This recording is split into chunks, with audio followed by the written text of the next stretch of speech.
자, 현대인들의 두려움에 관한 영상 2탄입니다. 여러분들이 도시에 사시면서 뭔가 편리한 문명 생활에 계속 길들여져서 살아오시면서 그 예전만큼 동굴에 살고 변변한 옷이 없고 했었던 아주 오래전 3만 년 전의 수렵 채집인 시절보다 지금이 훨씬 더 안전하지만 아주 다양한 종류의 두려움이 우리 곳곳에 도사리고 있다는 것을 다들 아실 거예요. 전 딸 키우는 부모 입장에서 도시에 살 때 제일 두려웠었던 거는 집으로 날라오는 성범죄자 고지서였어요. 그래서 그 사람이 어디에 살고 있는지 주소를 검색해서 정말 저희 집 반경에 막 1km 내지는 막 몇백 미터 앞에 사는 사람들도 있었거든요.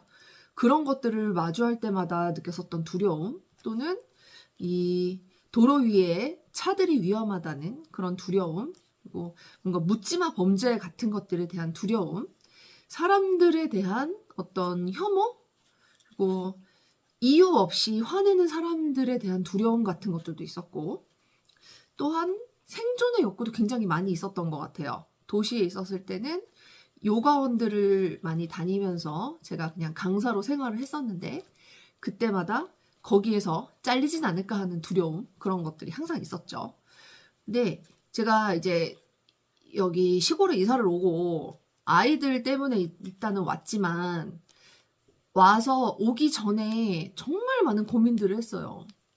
내가 과연 여기서 뭐 먹고 살 수 있을까? 내가 가서 요가원을 차리기는 차려야 될 것 같은데 과연 이게 장사가 될까? 뭐 이제 이런저런 여러 가지 고민들을 하면서 그런 두려움에 휩싸여 있었었는데, 현재 시골에서 산 지 1년 7개월 차로서의 경험을 좀 말씀을 드리자면, 시골에서 사는 것이 도시에서 사는 것보다 제 입장에서는 두려워할 일이 크게 많지가 않아요. 도시에서는요, 일단 사람이 많고 차가 많고 모든 것들이 밀집돼 있어서 그런 것들이 자기에게 굉장히 안정감을 줄 수 있는 것들도 있지만, 그 많은 사람들이 가지고 있는 불안의 에너지를 고스란히 흡수를 할 수가 있어요. 그러니까 이게 내가 예를 들어서 어떠한 곳에 가면은 굉장히 향기로운 그런 꽃밭 안에서의 향기로운 것들과 쓰레기장 안에서 느껴지는 이 쓰레기 냄새가 가득한 상황. 근데 우리의 뭐 불안한 상태와 두려움이 있는 상태가 쓰레기라고 말씀드리는 건 아니지만, 마냥 막 행복한 그런 사람들 사이에서 있을 수가 없다는 거예요. 그래서 도시에 살면 아주 필연적으로 누군가의 어떤 성냄과 짜증남, 그런 분노를 마주를 할 수밖에 없고, 그런 것들이 이제 불편함으로 다가와서 좀 두려운 것들이 있고, 또 뭐 아무리 많은 사람들에게 둘러싸여 있다지만 아파트에 사시는 분들은 층간소음으로 인해서 이웃과 다툼이 있는 경우도 많죠. 그리고 그런 옆집과의 교류도 거의 없잖아요. 누가 사는지조차도 모르는, 그렇게 사는데요.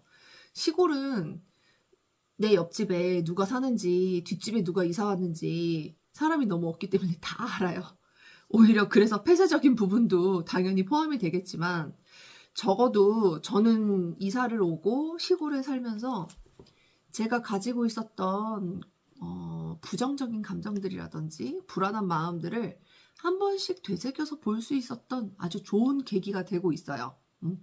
물론 적당한 시기가 되면 또 시내로 나가서 살 의향은 있는데, 여러분들이 시골에 사는 것을 마냥 두려워하시는 게 아니라, 저는 요즘에 그냥 뭐 제주도에서 1년 살기 하고 뭐 양양 뭐 이런 데서 바닷가에서 뭐 한 달 살이 하고 뭐 그러시는 분들 계시잖아요. 한 번씩 체험을 해보시면 너무 좋을 것 같아요. 그리고 이런 시골에서 사는 것에 대한 막연한 두려움이 있으신 분들이 계셔서, 이제 제가 계속 말씀드리고 있는 농촌 유학 같은 것들을 주저하고 계시다면, 그 두려움의 실체가 과연 무엇일지를 한 번씩은 고민을 해보셨으면 좋겠어요. 얼마 전에 제가 겪은 일을 하나 더 말씀드리면, 저희 아이들이 다니는 센터가 올해 중순부터 그 센터 건물이 마을 전체 공동 소유여서 거기를 임대해서 센터에서 활용을 하고 계셨는데 그 임대차 계약이 끝나서 옆 건물로 가게 됐어요. 그런데 그 센터 건물에서 이제 여러 가지 뭐 샤시 공사라든지 그런 공사들이 계속 벌어지고 있었어요. 근데 제가 그 예전 센터 건물에서 일주일에 2번씩 저녁에 아이들 요가 가르치는 일을 하고 있어요. 그런데 이제 겨울이 깊어지니까 밤에 한 5시 반쯤 되면서부터 엄청 깜깜해요. 그리고 여기는 가로등이 없거든요. 가로등이 있기는 해도 너무 띄엄띄엄 있어서 굉장히 깜깜한 곳이에요. 그런데 그 센터 주변에는 또 가로등이 많이 설치가 안 돼 있는 곳이거든요. 네, 그날 밤에 이제 저녁 6시 50분쯤 7시 수업을 하기 위해서 그 센터로 가고 있었는데 센터 입구가 이렇게 줄이 쳐져 있더라고요. 그래서 아니 왜 여기다가 이렇게 줄을 쳐놨지? 그리고 차를 못 들어가게 막아놔서 그 앞쪽에다가 차를 대고 그 줄친 부분을 이렇게 지나가서 그냥 아무 생각 없이 걸어 들어가고 있었는데 제가 이렇게 걸어가다가 갑자기 밑으로 쿡 빠져서 정강이를 한번 찍고 오른쪽 갈비뼈를 한번 찍고서 바닥으로 쿡 빠졌던 거예요. 진짜 깜짝 놀라서 저 진짜 또 뼈 부러진 줄 알았거든요. 오른쪽 갈비뼈가 너무 아파가지고 갈비뼈가 정말 완전히 부러진 줄 알았어요. 그런데 이제 거기 앞을 껌껌하니까 그 줄을 쳐놓은 것도 못 보고 그 안쪽에 땅을 한 1m 정도를 파놨었는데 그걸 제가 모르고 들어갔었던 거예요. 그래서 너무 아파서 운전해서 병원을 갈 수도 없고 병원 가려면 차 타고 25분 나가야 되거든요. 119를 불러가지고 병원에 갔죠. 근데 그때 처음으로 시골 살면서 굉장히 두려운 마음이 정말 많이 올라왔어요. 아, 이래서 시골은 안전하지 않다고 사람들이 얘기를 하는 거구나. 와, 나 정말 여기서 계속 살아도 되는 건가? 심지어는 저는 또 이렇게 남편이 없고 애들을 저 혼자서 키우는 상황이기 때문에 그 상황에서 애들을 어떻게 케어해야 될지와 저희 집에서 또 농가에서 사는 애들도 걱정이 되고 그 내 몸 하나를 지금 제대로 건사를 할 수가 없고 보호자를 같이 데리고 갈 수 없다는 사실이 되게 좀 속상했어요. 그래서 응급차를 타고 가면서 보호자 있으시냐고 그랬을 때, 아, 저는 보호자가 따로 없다. 애를 혼자 키우고 있다. 이제 그렇게 얘기를 하는데 괜히 되게 서러운 거예요. 너무 서러워가지고 약간 눈물이 났어요. 이제 그런 사건을 겪고 다행히 뼈는 괜찮았어요. 다 괜찮았는데 그런 사건을 겪고 한 3일 동안 진짜 마음이 되게 안 좋았었어요. 그래서 이렇게 내가 이렇게 빠졌는데 뭐 센터 선생님한테 이제 어쨌건 제가 지금 수업을 못 하니까 연락을 드렸었는데 그냥 센터에서는 어째요 이렇게만 말씀을 하시고 아무도 와서 보시는 분이 없고 제가 스스로 구급차를 불러서 가야 되는 그런 상황들이 은근히 계속 속상하고 서운한 거예요. 그래서 이 속상한 마음의 정체는 뭘까? 이제 또 그런 속상한 마음이 들면 한 번 또 봐야 되는 기회거든요. 내가 가지고 있었던 어떤 묵혀놨던 감정들을 해소할 수 있는 아주 절호의 기회이기 때문에 한 3일 동안 식거를 하고 아무도 안 만나고 이제 상황들을 봤죠. 그래서 아, 내 이 서운한 마음의 감정은 도대체 뭘까 했는데 그리고 시골에서 사는 게 이거는 무서운 거니까 그때 막 그런 결심을 막 하게 되는 거예요. 아, 나 이제 시골에서 못 살겠다. 막 그런 결심을 제가 막 하고 있더라고요.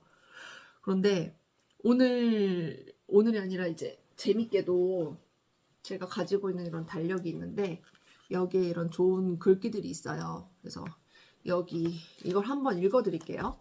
제가 이거 5년째 사용하고 있는 달력이라서 웬만한 좋은 글귀들은 다 그냥 한 번씩 봤던 건데 이게 매일매일 만년 달력이어서 그 달의 날짜가 다 적혀 있고 그 날짜에 맞는 좋은 구절이 있어요. 그런데 이 좋은 구절이 있어서 한번 읽어드릴게요. 내 머리에서 떠오른다고 그 생각들이 다 사실은 아닙니다. 특히 내 상황이 좋지 않을 때 떠오르는 생각들을 다 믿지 마세요. 몸이 아프면 계속 이렇게 아플 것만 같고, 수험생이면 계속해서 깜깜한 터널을 걸을 것만 같고, 상실의 경험 때문이면 영원히 이렇게 힘들 것만 같아요. 하지만 절대로 영원한 것이 아닙니다. 여러분들 인생 살면서 한 20년 전에 내가 힘들었던 거 지금 기억나시나요? 그게 너무나도 잊혀지지 않게 생생하게 기억이 난다면은 그것은 약간의 병적인 상태가 맞습니다. 우리는 매일매일 아침에 눈 뜨면 새로운 삶을 살고 매일 새로운 것들을 경험하고 또 밤에 잠을 잘 때는 한 번 죽었다가 그 다음날 아침에 다시 태어나는 거거든요. 1년 전에 왼쪽 발이 부러진 적이 있어요. 그때 한 달 동안 일을 못 해가지고 생계에 또 막대한 영향이 있기도 했고요. 그런데 결국에는 그때 제가 발이 다쳐서 쉬었던 덕분에 지금 저의 요가가 훨씬 더 깊어졌어요. 그러니까 회원님들한테 발을 사용하는 방법에 대해서 정확하게 알려드릴 수가 있더라고요. 그래서 모든 내가 생각하는 나쁜 일들이 과히 다 나쁜 게 아니고요. 내가 지금 하는 생각을 100% 다 믿는다. 그렇다면은 그 생각의 오류에 한 번쯤은 내가 걸려 넘어질 수가 있어요. 그러니까 어떤 힘든 일이 있거나 두려움이 있을 때는 내가 그 두려움을 바탕으로 한 선택에서는 온전한 선택이 나오기가 힘들다는 겁니다. 제 인생 경험상 말씀드리는 거예요. 제가 저번 1편 영상에서 오랫동안 식이장애와 그리고 알코올적인 문제로 좀 오랫동안 힘들었다는 것을 처음에 언뜻 언급을 드렸었는데 저 역시도 가정사가 약간은 복잡한 사람이어가지고 어릴 때 이제 집안의 분위기라든지 친척분들이 하시는 이야기들을 막 너무 많이 듣고 자라와서 제 스스로에 대한 자학을 굉장히 많이 했었어요. 그리고 지금 보면은 엄청 전 지금 저의 외모에 대해서 굉장히 마음에 들고 있는데 그 외모적인 부분에서도 어릴 때는 제가 한동안 막 이렇게 굉장히 몸무게도 많이 나가고 통통했었던 시절이 있었어요. 그래서 학교에서 놀림을 너무 많이 받아가지고 거기다가 키까지 큰 상태에서 통통해 버리고 이러니까 뭐 슈퍼 돼지 막 이런 별명이 있었거든요. 그런 경험들을 어릴 때 했다 보니까 그 경험들 때문에 20살 넘고 40대 초반까지도 계속적인 그 식이장애가 있었고 성인이 되고 나서는 이제 술 마시는 문화에 적응을 하다 보니까 술 먹으면은 이게 몽롱하게 취하면서 기분 좋아지면서 뭔가를 잊게 되더라고요. 그런데 그게 습관이 되고서 알코올 의존까지 가게 되는 아주 무시무시한 상황이 있었죠. 저는 올해 제가 가장 잘했던 거는 술 끊은 거라고 생각해요. 여러분들 술 좀 끊어보세요. 술 끊잖아요. 세상이 다르게 보여요. 우리가 술에 절여진 뇌로 그 사리 분별을 잘 못하는 그 뇌로서 바라보는 세상하고요. 내가 멀쩡한 정신에 맑은 그 시야로 보는 세계는 정말 확연히 다릅니다. 그리고 어떤 사건들을 대처하는 힘들도 좀 달라지고요. 저 역시도 굉장히 술 먹으면은 멍멍이가 됐었던 사람 중에 하나이기 때문에 그 부분에 대해서 뼈저리게 느끼고 있고요. 과거에 저의 술 먹고의 주정을 다 처리해 주신 모든 분들께 감사드립니다. 앞으로는 그런 일이 절대 없으실 거라는 거. 그래서 이 세상에서 내가 두려움을 피하고자 하는 선택들 있잖아요. 요즘에는 마약도 정말 많이들 이렇게 널리 퍼져 있다고 하더라고요. 미국의 어느 도시에서는 마약들을 너무 많이 해가지고 좀비 도시라고 이제 부른다고 하잖아요.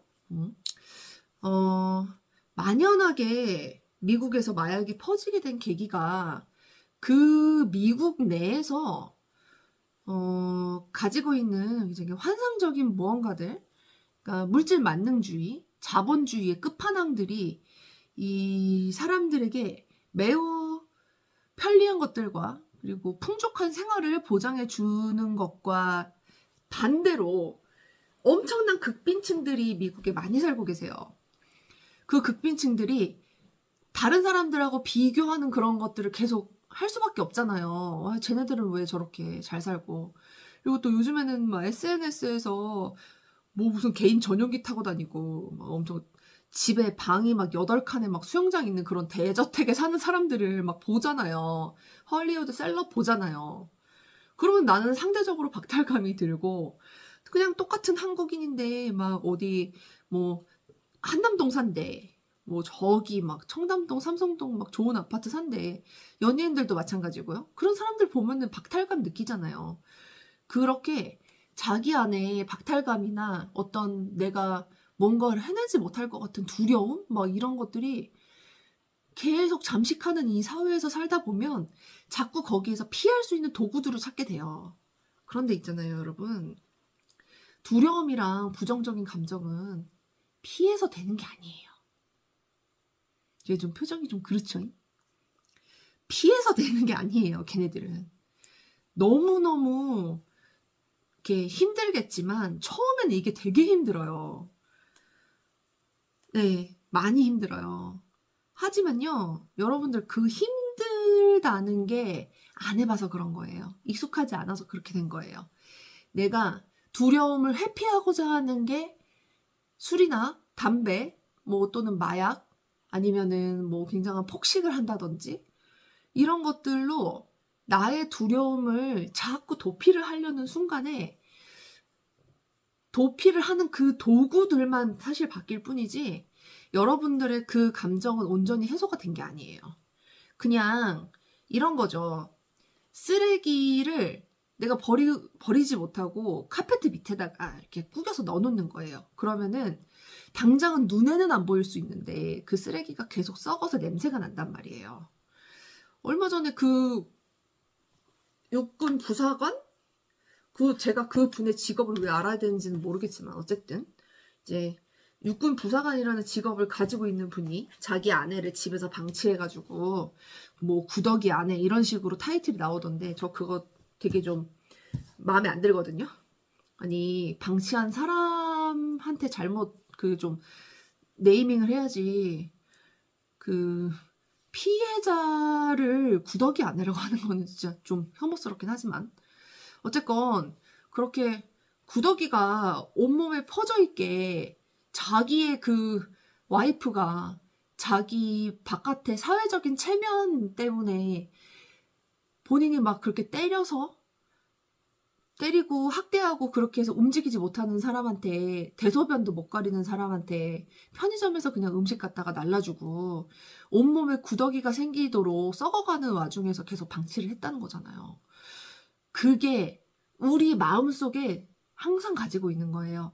나는 그렇게 나쁜 사람이 아니야 라고 생각을 하실 수 있는데요. 우리도 모르게 우리 스스로를 그렇게 학대를 하고 방치를 해요.